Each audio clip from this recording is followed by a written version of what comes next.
So today I'm going to show you how to do a back glass replacement.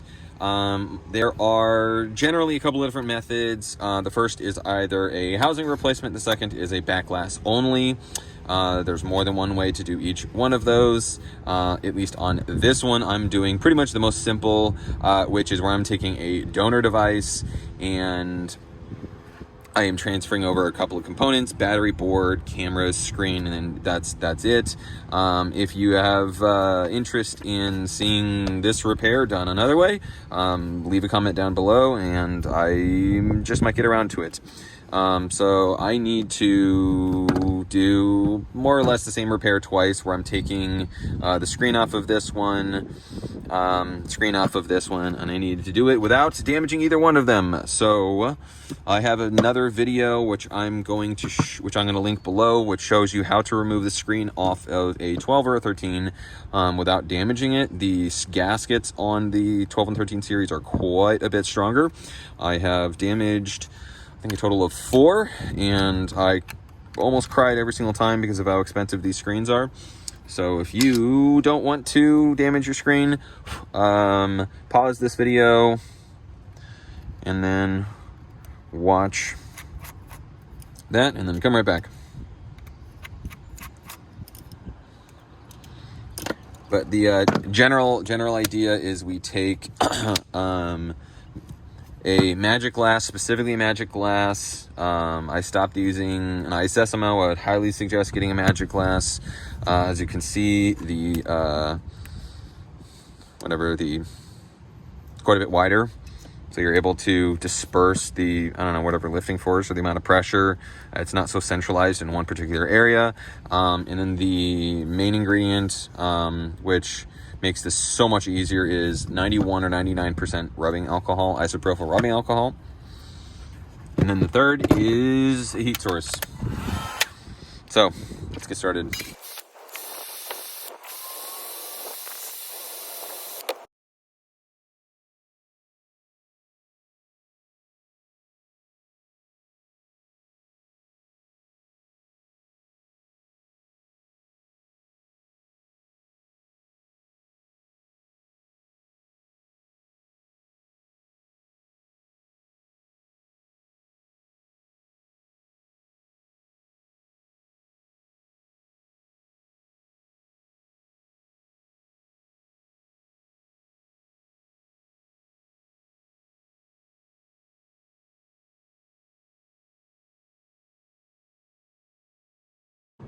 Okay, so now that my donor phone is good to go,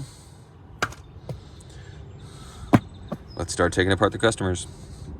So I'm going to skip through. Like I said, if you want to see the video on how to open this, jump to another window, whatever, check out that video and then come back to this one. I know this video is going to be kind of long, so I don't want to make it any longer, but yeah. I've already given you the tools: Magic Glass, heat. You can use one of these if you don't want to scratch the sides. But basically it's this and isopropyl alcohol and a little bit of heat. That is the key.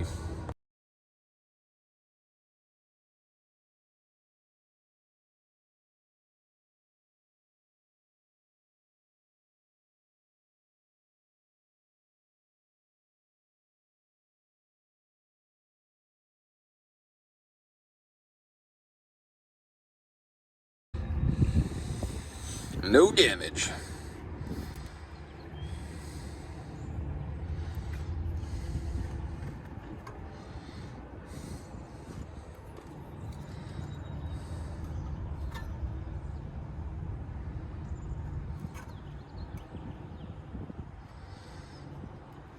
Let's get around the side. I mentioned this in a lot of my other videos, but if you don't like the sort of cutting motion, you can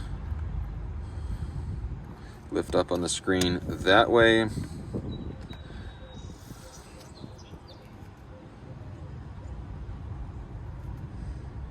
then we do the same thing over here.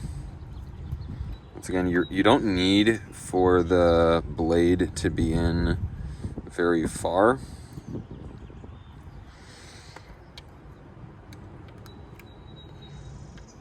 You also want to be careful of the screen. We can see our flex right here, so you can only lift up so high. I'm going to turn off the phone in just a sec, but I always like knowing that the screen is undamaged. So on the off chance that it does get damaged, I want to know what was the thing that did it. That way I can not do that in the future. And then from here, literally what I do is just sort of rock it back and forth this way. And then you'll start to see, so already you can see a gap here. If you're having sort of an issue with it, sometimes what I'll do is, I mean, I already have it off, but I'll sort of push it to the side that way. And then you can sort of wiggle, you can sort of wedge this in and then sort of lift up. That can also help. So there we go. Screen is undamaged. So now I'm going to proceed with turning off the phone. So I don't know if you can hear any of this, but any of the background noise. Like I said, I forgot my mic, so I'm sorry. But I'm right by an airport, so there's lots of background noise.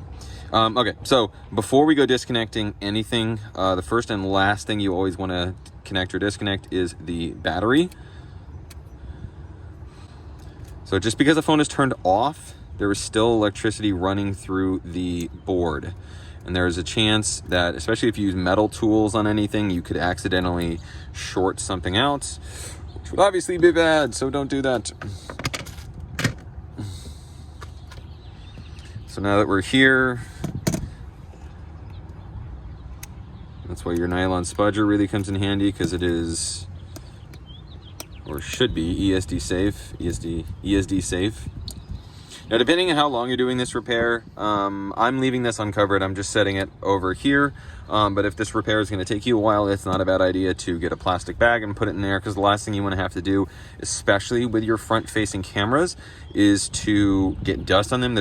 I don't know of a way, I don't know of a solvent to remove dust once you get it on there. It's not the end of the world with a rear camera, because you can replace it. You'll have this stupid unknown part message, but at least it'll be functional. There's not a way to regain functionality by replacing, because the front-facing camera, dot projector, IR, which is what these three are up here, infrared camera, are all paired to the board. So it's kind of a long way of saying don't mess them up.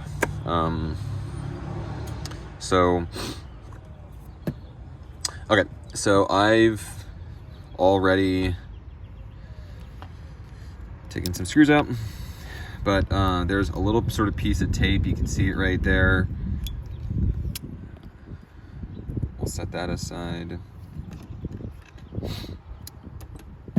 And then we take our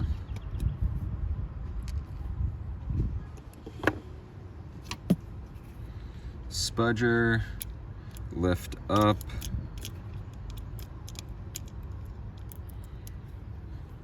now you can keep this little thing or you can get rid of it. It doesn't matter. It doesn't really serve any functional purpose. I'm almost positive it's just a tamper evident, so that Apple knows if you've taken your phone apart.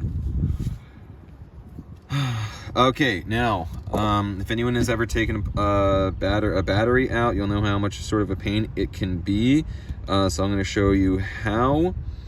At least the method that I use is more, or actually not less. So the method that I use is, first we sort of twist it around. We get the first part off, and then I twist it around a little bit. Then I come in with my isopropyl alcohol, couple drops on top, couple drops on bottom. I like the sort of wiggling back and forth technique. Now, this one over here has a tendency to tear. It did when I was, I don't know if I included that footage after editing this whole video or whatever, but it has a tendency to tear, and it goes pretty much all the way up here. And if it does tear, it's not the end of the world. I'll show you the method that I do. So here we go. Now there's one sort of way, if you just want to hedge hedge your bets, you can just sort of come in here, wedge up on the battery ever so slightly, then come in. If you're using 90, 91 or 99, you basically can't mess up the phone. And you want to sort of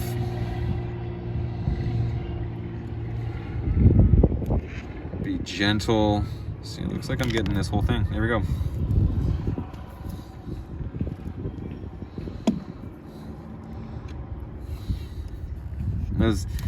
Now, that's sort of what it looked like. I mean, you really don't want to jam, you don't want to lift too much on the battery, just because you don't want to accidentally bend it. I'm pretty sure Apple would cringe if they saw that. Do the same thing over here.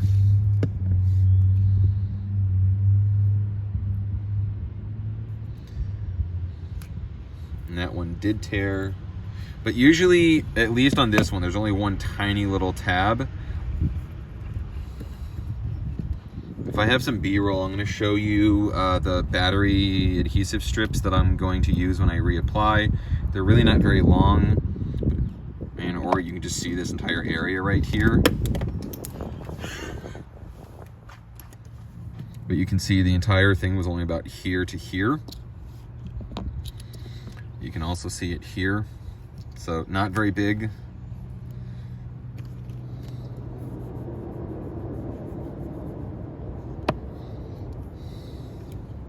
We're gonna take our battery, set it aside.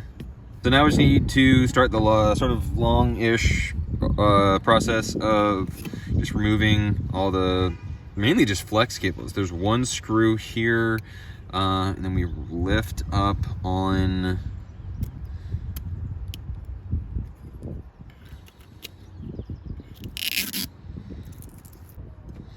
and then you'll see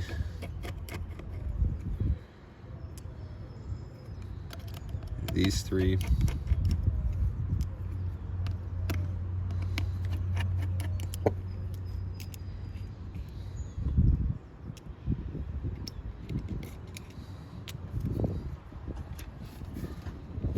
Next we have our SIM tray.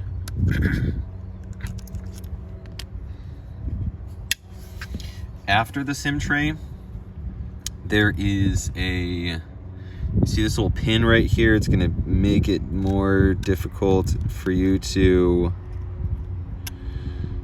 get, there we go. You want that pin in because it's going to be more difficult than necessary to get your board out, even though it's only a tiny little pin. So next we have 1, 2, 3, 4, 5, 6, 7, 8, 9, 10 different flex cables. Snap, snap, snap, snap.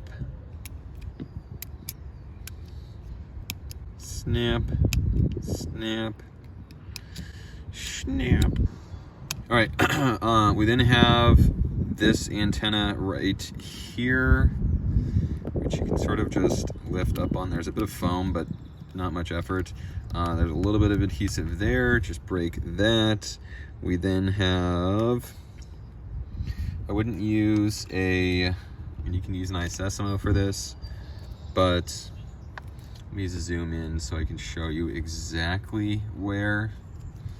But there is, so you'll see this little L, you want it right in front of this cable.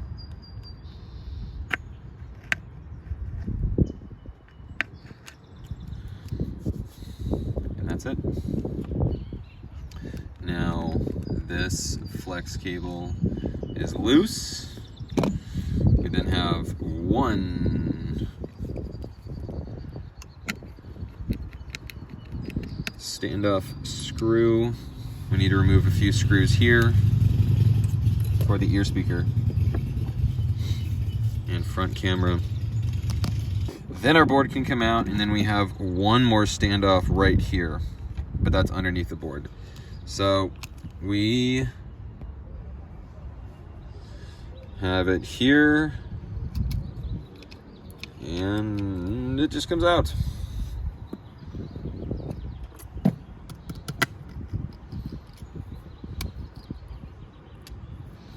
There's the standoff there. Speaker comes out, as do our front camera. Out with the old, in with the new.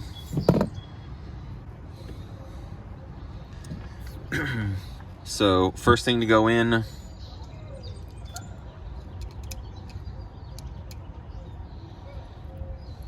front camera assembly.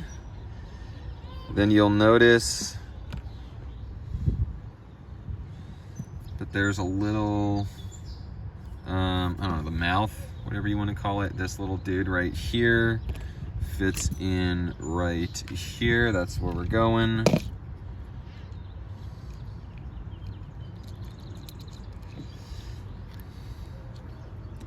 If I'm being redundant and unnecessary, let me know.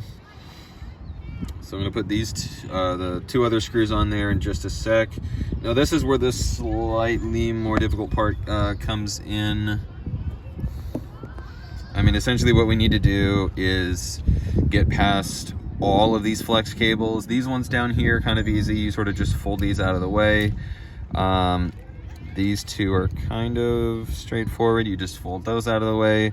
So we have all of these right here, and then we need to get this piece underneath that flex there,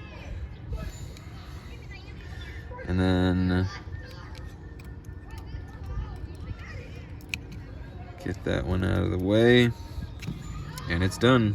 Now something that can kind of help just to sort of anchor it in place is just putting the SIM tray in. Then we can just slowly start connecting all of our flexes.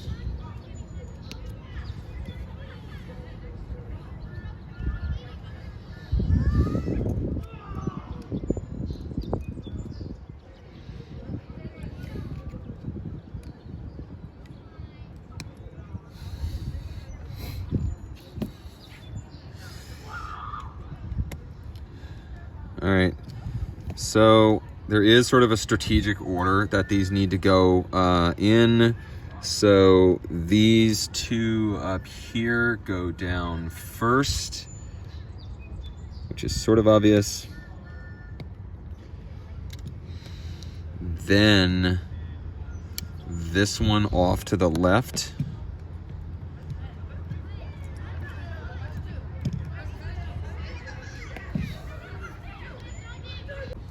Okay, and then last but not least, we got this guy there. So you want to make sure to, honestly, I usually go twice over. So if I think it's connected, I'll give it one more sort of press on the right or the left side. Because a good example is that one right there wasn't. So now it's time for me to put my couple more screws in. So I lay that piece down.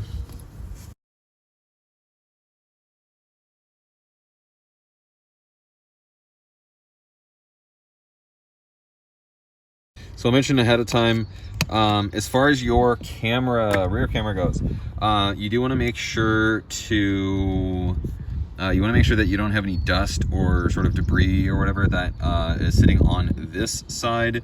Because if you do, and then you go to test it, and you get a speck of dust on there, you're gonna say, what the heck is that? And you're gonna have to take everything apart. So check it right now. This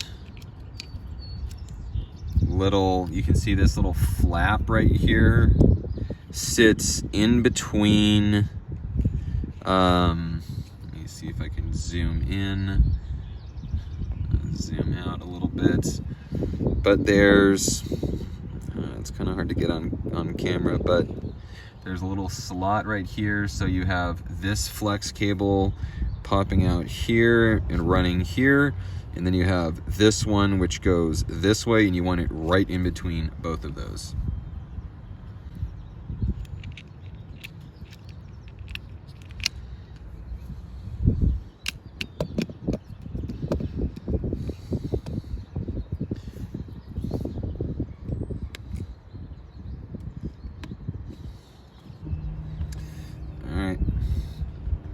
have our 5G antenna. It's pretty straightforward, just snaps into place.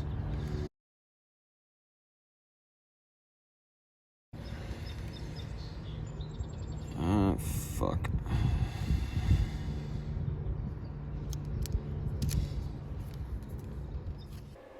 Something that really helps me when laying down batteries is to connect the flex first and then press down on the battery.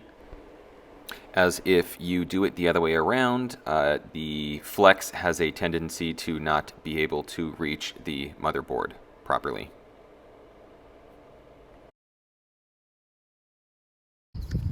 So now that we're here, we come, once again, battery disconnected.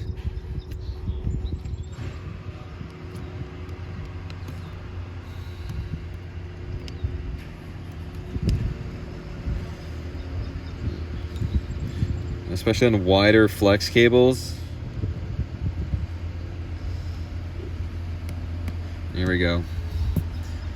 Gotta align it. You know, notice my technique is I press on one side and then the other.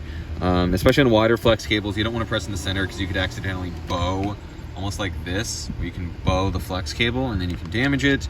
You don't want to do that on a screen this expensive. I mean, honestly, on any screen for that matter, because then if it damages, or if it gets damaged, then you have to replace it. So don't do that. Okay, so obviously we can see the phone turns on. This screen works. Usually I like to test full range of motion. If you're having touch sensitivity issues, sometimes what I'll do is I'll go into the settings and then I'll turn on the, oh my God, what's it called? Assistive touch. And then you can sort of take your button and then you can wiggle it around. And that'll sort of help you identify if you have dead spots in your screen. This is regardless of whether or not you've done a housing replacement. It's just a good technique. So, and we test our volume down, volume up, and then our mute switch, which works. I can feel it vibrate. We can then go into settings, go to speaker works, voice memos, so we can test the lower microphone. Test, test, test, test, test, test. Test, test. So that microphone works. We can then test the flashlight, which the flashlight works. I'm going to test my 3 cameras.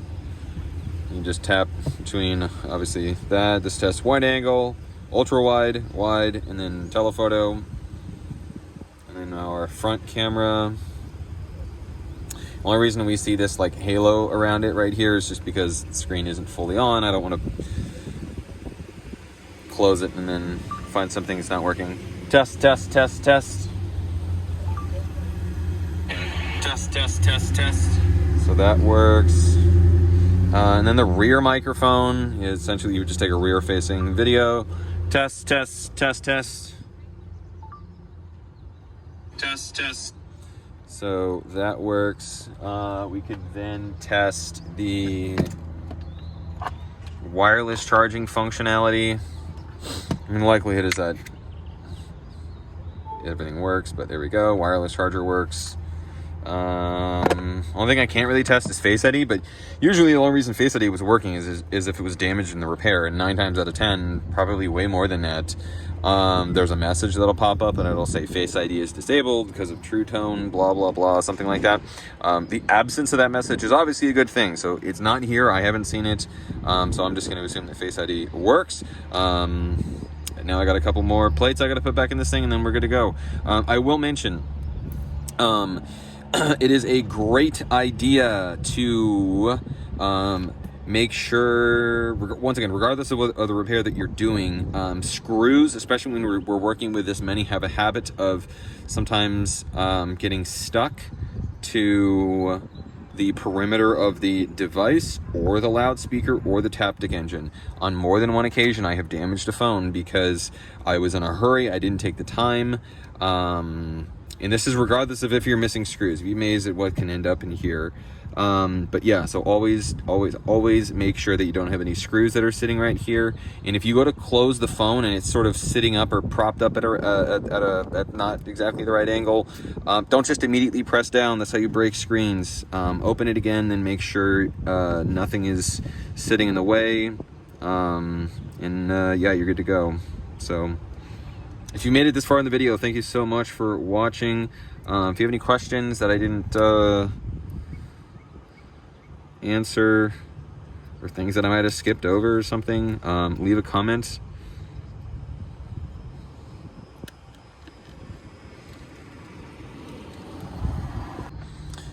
So, doesn't matter what side you seat first. You just want it to be flush. Doesn't matter what side you press in, but that's essentially it. Then I like to look down the right, left, and down each side, making sure that it's not sitting up at an odd angle. Take my 2 pentallobes, and that's it. One of them is missing. Here we go. Thank you so much for watching. Have a nice day.